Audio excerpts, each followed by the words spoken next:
Corporativo, com Milton Jung.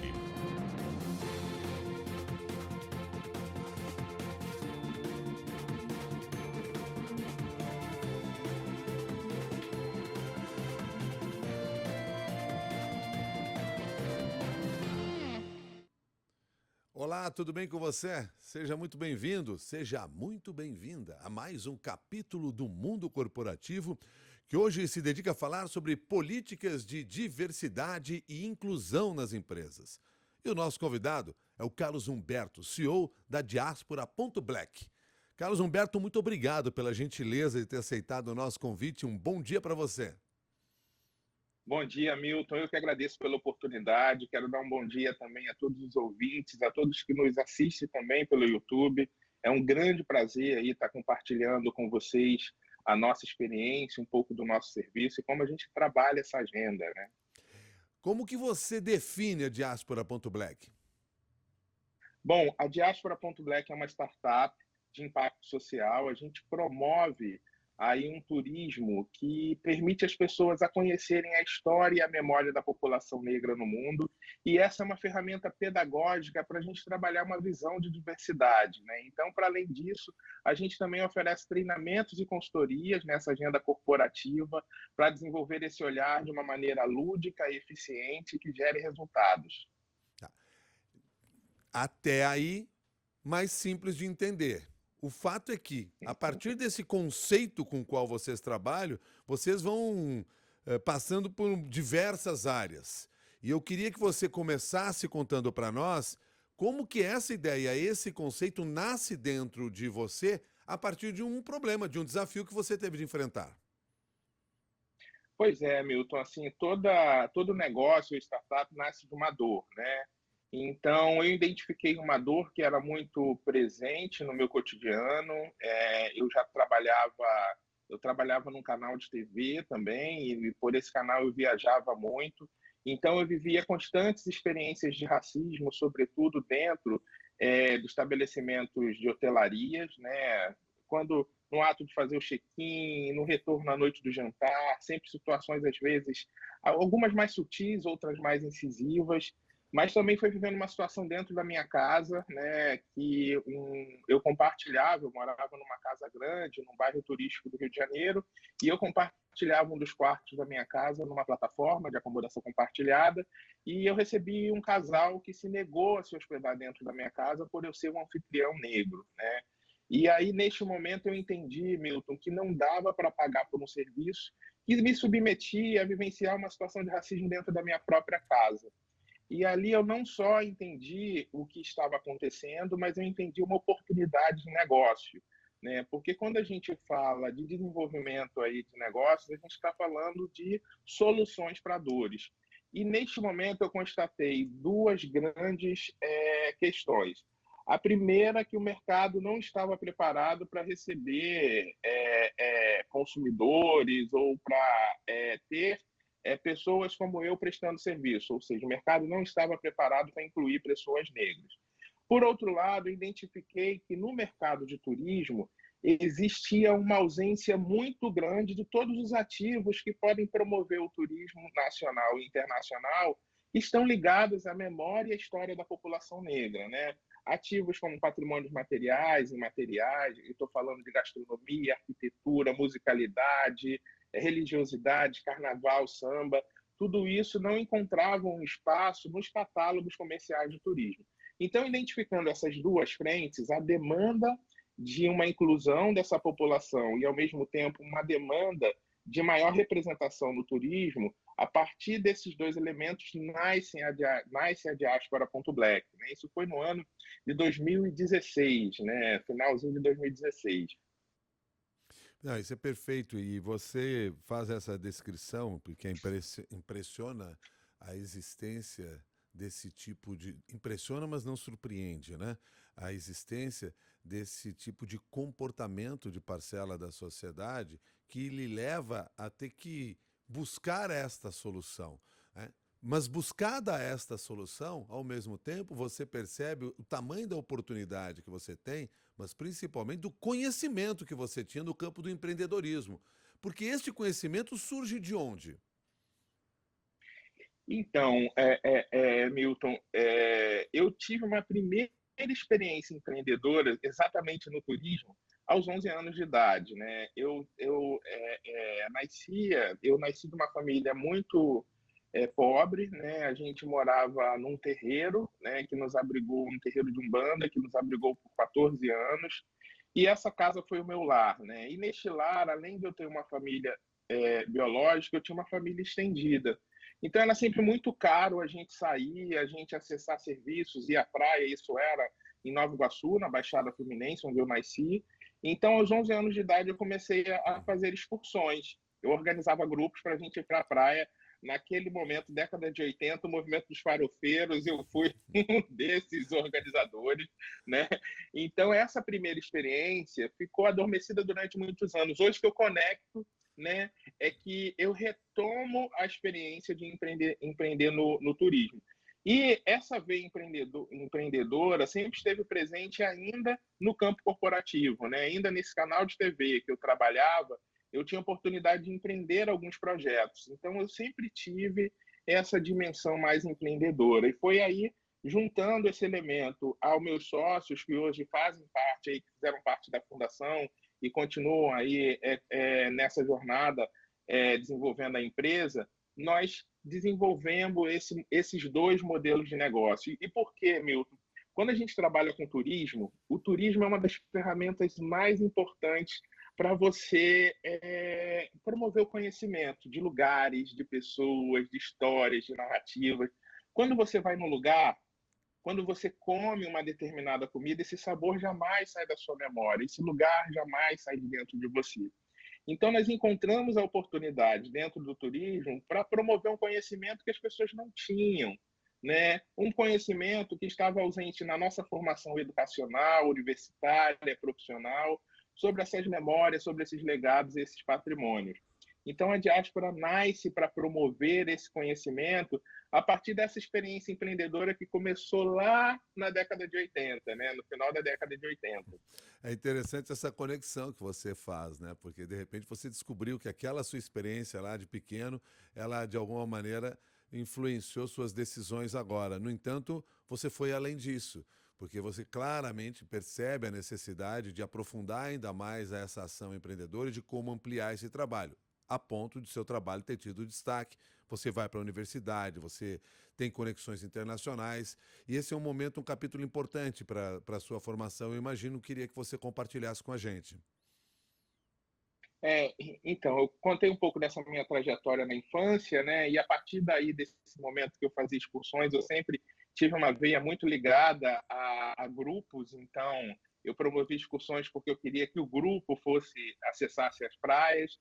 E a partir dessa minha vocação, eu fui acessando diferentes grupos e oportunidades, né? Grupos de movimentos sociais, nessa agenda para ingresso nas universidades. Eu fui um aluno cotista de uma experiência da PUC do Rio de Janeiro, e a partir dessa experiência da PUC também eu tive a oportunidade de ter uma bolsa de intercâmbio para estudar na Universidade de Harvard. Essas experiências abriram muitas, sem dúvida alguma, muitas oportunidades, né, de atuação profissional e também para levar para esses espaços um pouco da agenda que eu representava, porque eu sempre falei dessa dimensão no Brasil, do quanto era importante olhar para essas questões, né? Então, isso me abriu algumas oportunidades na vida pessoal, mas, sobretudo, nessa relação coletiva. E isso é interessante porque nesse conjunto de lugares por onde eu passei, eu sempre fui identificando essas oportunidades de mercados que se consolidam na Diaspora Ponto Black. Então, hoje, eu acabo de vir do Web Summit de Lisboa, né, onde a diáspora foi um dos maiores destaques na mídia, em espaços de diálogo. Então, quando eu tenho essa experiência internacional de ver a diáspora crescendo e se tornando uma grande referência, eu vejo essa conexão que lá na década de 90, início de 2000, eu identificava nessas oportunidades de viagem, de entender que a demanda para esses serviços hoje é muito grande. Então, é uma felicidade enorme ter esse momento aqui em que nós chegamos, celebramos no final de 2024, um momento de muitas conquistas. Hoje nós celebramos o fato da Diaspora.Black ter promovido aí mais de 1,5 milhão em negociações entre pessoas negras, empreendedores negros, a gente tem alcançado mais de 65 mil pessoas engajadas, 9 mil atendimentos, o fato da gente hoje estar em mais de 15 países, 145 cidades, isso e termos crescido aí, a gente hoje também celebra um crescimento de mais de 15.495% nos últimos 5 anos. Isso, para a gente, com um negócio de afroempreendedores, isso representa uma ousadia muito grande. Então, é um momento muito feliz e oportuno de ver essas conexões, né? E aí, Carlos Humberto, eu ouço você contando essa sua história, trazendo alguns detalhes dessa história e conecto com outras que a gente já trouxe aqui para o mundo corporativo e quero destacar aqui a importância da educação nessa formação. A busca pela educação e por esse conhecimento, ela é transformadora, porque você às vezes pode ter até as oportunidades aparecendo, mas se você não tiver esse contato com a educação, esse aprofundamento, pode acabar faltando ali, pode acabar faltando capacidade para se desenvolver da forma como vocês desenvolveram. A educação ela é uma base fundamental, cada vez mais fundamental, né? A educação é um caminho transformador, né? Ela pode te trazer oportunidades, ela pode te trazer mudanças, esse é um pouco do nosso papel, né? A partir do turismo e a partir dessa agenda que a gente trabalha com empresas, né? É um papel educacional, né? Esse é um turismo educativo, porque a nossa missão, na verdade, é promover essas histórias e memórias, né? De uma maneira pedagógica. Então, quando você toma uma decisão de viagem, que você entende que tem um roteiro ali que vai te apresentar uma São Paulo que você não conhece, um Rio de Janeiro que você nunca ouviu falar, né, dessas histórias de espaços, uma Nova York, uma capital mundial que tem ali elementos que nunca foram acessados, é a ideia da gente estar promovendo um olhar educativo em relação a essas memórias, né? Quando você tem a oportunidade, né, dentro de uma empresa, de identificar a necessidade de trabalhar uma determinada agenda ligada à diversidade, esse é um trabalho educativo, é um trabalho de transformação a partir do conhecimento. Então, a educação ela foi a base, né, da minha história, a base de muito da minha formação, né, pessoal, intelectual, profissional, e ela hoje é a base também do negócio que eu desenvolvo.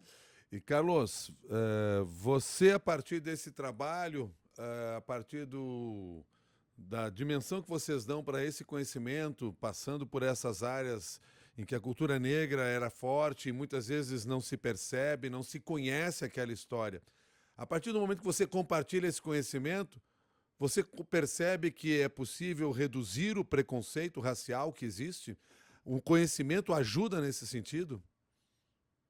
Sem dúvida alguma, Milton, porque muitas vezes essa reprodução de uma série de vieses é a falta de acesso a informações, é a falta de você ter a oportunidade de fazer outras leituras que não nos foram negadas na nossa formação, né? Então, quando a gente trabalha o conhecimento, a gente trabalha com ferramentas que desenvolvem cognitivamente a possibilidade de você pensar de outro lugar, pensar no outro, ter outras informações, outras histórias, ter um repertório mais diverso para lidar com situações.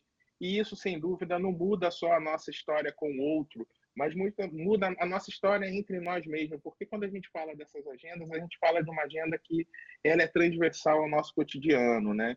Então, quando a gente identifica, eu costumo dizer, Milton, que a gente tinha um grande pavor no final da década de 90 do bug do milênio, né? Todo mundo tinha medo do que vai acontecer com as redes, com os computadores. O bug não aconteceu como a gente esperava, mas a sociedade bugou, né? A partir dos anos 2000, a gente tem uma série de valores que hoje são estruturais no posicionamento, sobretudo das gerações mais novas, né, que já nascem com esse conhecimento.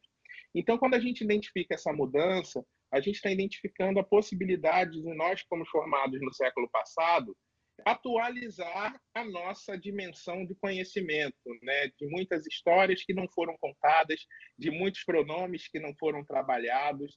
Então, a partir daí, a gente tem a oportunidade de revisitar a nossa história. da educação. Então, hoje, o profissional, empresas que não entenderam essa visão, que não entenderam essa demanda, tende a ficar no mundo antes de 2000, do século passado, porque as novas gerações já têm isso, as nossas crianças, os nossos jovens já trazem essas informações com muita contundência. Então, a necessidade da gente atualizar esse repertório é uma necessidade educacional, né?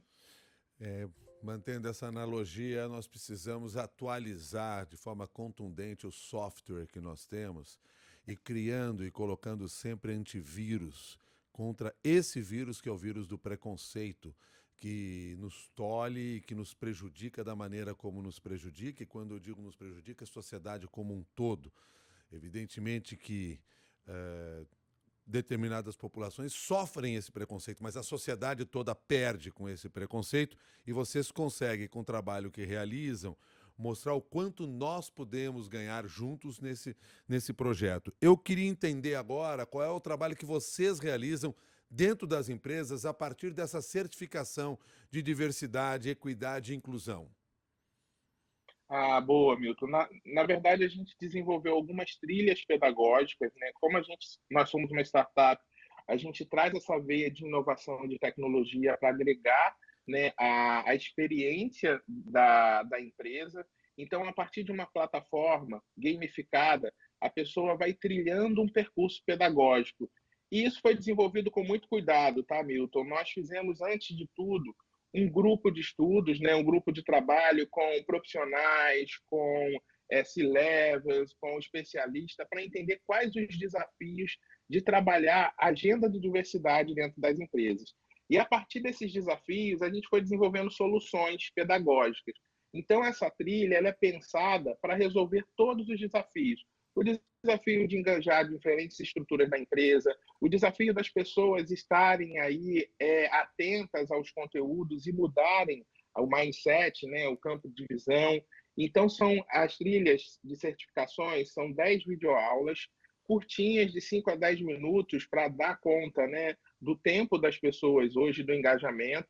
A partir de cada videoaula que a pessoa assiste, a pessoa ganha um prêmio, né? E esse prêmio é um estímulo, né, para a pessoa chegar à 10ª videoaula. E também tem um quiz. O objetivo do quiz, né, que você responde, é fixar o conhecimento e também a gente entender qual foi o nível de apropriação daquele conteúdo que a empresa teve. Então, as perguntas se repetem, então é possível a gente verificar se o modo como você respondeu num momento e em outro momento, se há uma mudança aí dessa percepção. Então, essa trilha são 10 videoaulas que culmina com uma certificação para a pessoa que fez o treinamento, o profissional, e para a empresa. Como é que se mede o quanto se conseguiu transformar numa pessoa a partir de um trabalho como esse e que, imagino, não deva se resumir só a esse trabalho? Sem dúvida alguma. Esse trabalho, muitas vezes, ele traz, né, de uma maneira pedagógica, a possibilidade da pessoa mudar o olhar, mas você tem que ir trabalhando algumas sensibilizações, né? Então, a gente sugere, em alguns casos, até ter uma sensibilização prévia antes e uma sensibilização posterior para a pessoa também equacionar como é feito isso. Mas a trilha, por si só, já trabalha todas essas dimensões. É possível, sim, Milton, a gente identificar se houve uma efetiva mudança a partir da aplicação daquele conhecimento, né? É quando a gente entende se a pessoa teve uma mudança em relação à visão, à atitude, a como se comportaria numa determinada situação, qual pronome usaria. Então, é possível a gente mensurar essa curva de aprendizado. Tá. Passa pelo próprio letramento dentro da empresa para que se tenha todo esse avanço e que se tenha resultados realmente positivos e não fiquem vocês sendo explorados no sentido de contratamos vocês para limpar o nosso nome, mas de verdade não mudamos a cultura de uma empresa, que é o que se busca no final das contas. Até porque quando se impacta a partir da cultura da empresa, se impacta os indivíduos e isso vai ser levado para fora, para as famílias, para as pessoas com quem eles têm contato. Isso dissemina com esse conhecimento e com essa quebra de preconceitos que se faz tão necessário. Vocês hoje Qual é a dimensão desse trabalho da certificação que vocês têm e o que vocês buscam aí para torná-lo mais amplo? Então, hoje essa dimensão, primeiro, essa certificação ela é possível trabalhar em diferentes níveis de organizações, né? Tanto organizações que são menores, pequenas empresas, quanto organizações que são grandes corporações, porque a plataforma permite ampliar o acesso, né? Hoje a gente está atuando, nesse momento, a gente goza a felicidade de termos atuado com mais de 148 empresas, algumas grandes corporações, né? Mais algumas grandes lideranças brasileiras, né? Hoje a gente tem atuado com organizações internacionais com essa certificação. Essa certificação, sobretudo, ela está centrada em dois processos, né? Um processo trabalhando essa visão mais ampla, com todos os marcadores de diversidade, e uma outra que está focada em setores de atendimento, em como você promove um atendimento mais inclusivo, mais eficiente, minimiza as situações de risco que ocorrem em setores de serviços, e como você cria protocolos de atendimento que dão conta de uma série de situações que podem ocorrer no cotidiano.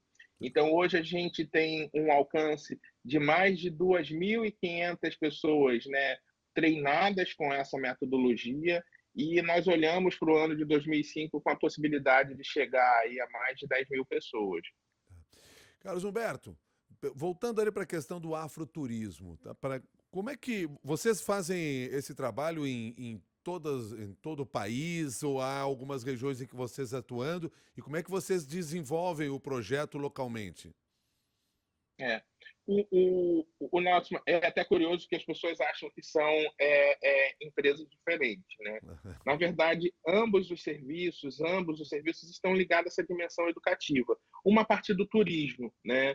Que é o afroturismo. Então, no turismo, a gente tem essa unidade de negócio, que é uma plataforma que promove uma série de serviços nessa perspectiva de apresentarem espaços de memória, cultura, gastronomia, musicalidade, religiosidade da população negra, né? E isso é acessível em quase todas as cidades desse país.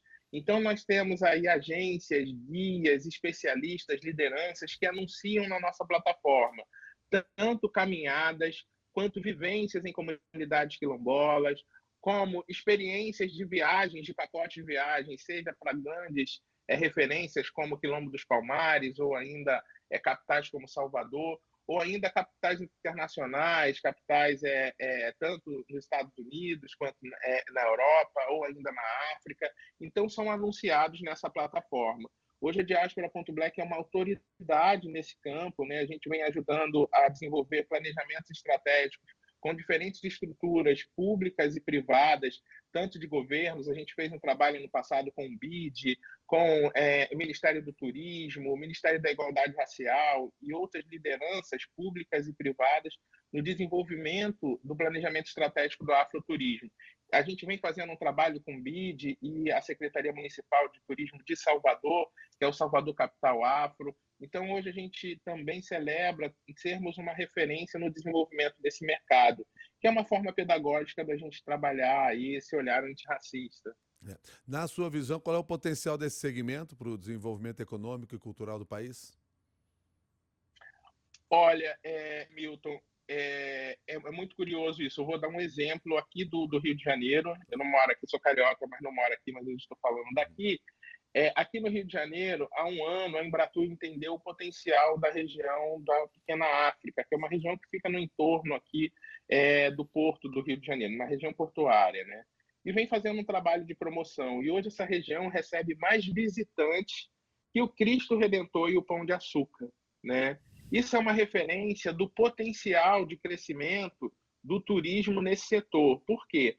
A gente diversifica aí a oferta de turismo, a gente trabalha com patrimônios que não foram apresentados e, na verdade, Milton, quando a gente entende essa promoção internacional que a Embratur está fazendo também, quais são os nossos maiores diferenciais brasileiros?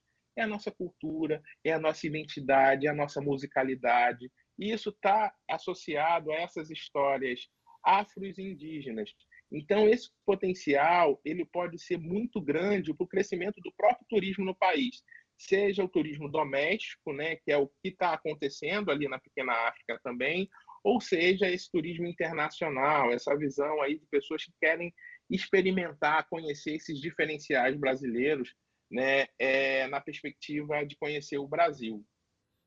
O que que você considera que foi essencial para que vocês conseguissem ganhar a dimensão que alcançaram, para terem aí esse papel de referência nesse mercado e uma referência internacional, inclusive? Bom, Milton, não basta ter só uma ideia e ter um conhecimento de negócio, né? Basta também você saber muito bem, você conhecer muito bem o que você quer trabalhar. E aí a minha atuação e a dos meus sócios nessa agenda é de mais de 35 anos, né? Eu desde a minha adolescência venho trabalhando com esses olhares, com esses treinamentos. Tive a oportunidade de ser formado e forjado por grandes lideranças, tanto na perspectiva da religiosidade, como Mãe Beata de Iemanjá, quanto da perspectiva pedagógica, como a Zoilda Loreto da Trindade, que me apresentou, me ensinou muitas referências que hoje são parte dos nossos treinamentos, seja na agenda antirracista, convivendo aí, tendo trabalhado com a Abdias do Nascimento, Elisa Larquim e muitas outras lideranças, Lúcia Xavier. Então, essa formação, né, que hoje se consolida no negócio, ela foi parte estruturante do que a gente faz hoje. Então, a gente só é especialista, a gente só é referência, porque a gente tem uma história muito bem consolidada aí de formação intelectual, política e educacional. E isso permite com que hoje a gente fale com muita autoridade dessa agenda. E um trabalho, claro, com toda essa referência também, porque a partir de amanhã vocês têm o legado e outros, quando eu entrevistar daqui, sei lá, 5 anos, se eu estiver por aqui, vão dizer assim, não, porque a minha grande referência foi o Carlos Humberto, etc., Diáspora.black, ou seja, assim como você citou alguns nomes que foram importantes para a sua formação, você hoje é muito importante para a formação de de várias outras pessoas que aí surgem a partir desse exemplo. Por falar aqui em futuro, em legado, o que que vocês na Diaspora.black planejam aí para os próximos anos, que outros mercados talvez a serem explorados ou serviços a serem realizados? Vocês já têm aí um plano de negócios para isso? Sim, sim. Para 2025, a gente está olhando para o desenvolvimento da nossa inteligência artificial, né, que vai revolucionar um pouco o mercado do turismo, trazendo essas dimensões do afroturismo. A gente está olhando para a internacionalização. Hoje a gente já chegou em vários países, mas isso foi de uma forma orgânica, então a gente está olhando de uma forma planejada para essa expansão. Estamos olhando também para ampliar radicalmente aí as pessoas que são formadas, que são aí os impactos sociais que a gente produz, né? Então a gente está olhando para a possibilidade de triplicar esses impactos sociais de pessoas alcançadas a partir do nosso trabalho. E eu quero já, fechando aqui minha fala, Hamilton, agradecer demais por essa oportunidade, né, e de falar com seus ouvintes e as pessoas que estão nos assistindo pelo YouTube. Quero convidá-los a conhecerem o nosso trabalho, tanto o trabalho de promoção do afroturismo, quanto o trabalho de promoção dessa agenda educativa com as empresas. Então, vocês podem acessar as nossas páginas, as nossas redes sociais. Quero agradecer aos meus sócios, André Ribeiro e Antônio Pita, estamos juntos aí nessa jornada há 8 anos e hoje celebrando espaços importantes como esse aqui com você, Milton. Muito obrigado. E para acessar a plataforma é bem simples, né? Diaspora.black. É só colocar lá. Coloquei aqui durante a entrevista exatamente para acessar ali e enxergar um pouco melhor essa variedade de conteúdo que vocês têm. Então, Diaspora.black, as pessoas têm acesso a todo esse trabalho de vocês. Carlos Humberto, quero agradecer muito a gentileza de você ter se disposto aí a conversar conosco, compartilhar essas experiências. Falei agora há pouco, sim, vocês são já uma referência nesse processo, então é importante para nós termos vocês aqui, porque eu tenho certeza que isso chegará a outras pessoas que muitas vezes não enxergam as oportunidades, mas enxergando o trabalho de vocês, percebe que é possível sim, talvez até fazendo contato com vocês para buscar essa experiência. Quem sabe? Muito obrigado, Carlos Humberto, um grande abraço para você, parabéns pelo trabalho. Obrigado, Milton. Carlos Humberto, CEO da Diaspora.Black, conversou com você aqui no Mundo Corporativo. Mundo Corporativo que contou com as participações do Carlos Greco, da Letícia Valente, da Débora Gonçalves, do Rafael Furugem e da Priscila Gubiotti. Até o próximo capítulo. Mundo Corporativo, com Milton Jung.